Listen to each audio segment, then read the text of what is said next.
Bonjour, bienvenue dans ce tutoriel consacré aux principales caractéristiques du référentiel IFRS.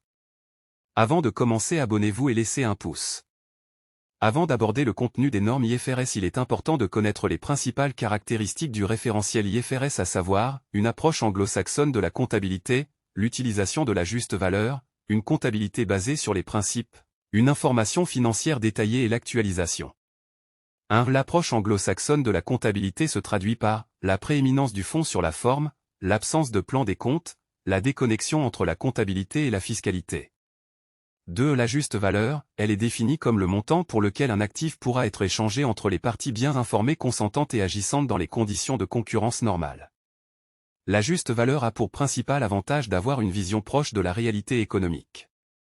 Elle présente cependant quelques inconvénients, notamment les difficultés d'évaluation en l'absence d'un marché actif, le risque d'une vision à court terme de la performance de l'entreprise. 3. Une information financière détaillée. L'information financière en IFRS est très détaillée à travers des composantes des états financiers, de l'information sectorielle et de l'information en annexe.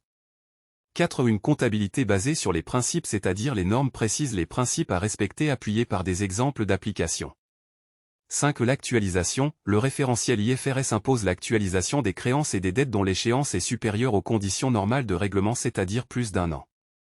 Il s'agit de tenir compte de la valeur temps et de scinder une transaction entre sa valeur actuelle et son composant financement. Abonnez-vous pour ne pas manquer nos prochaines vidéos.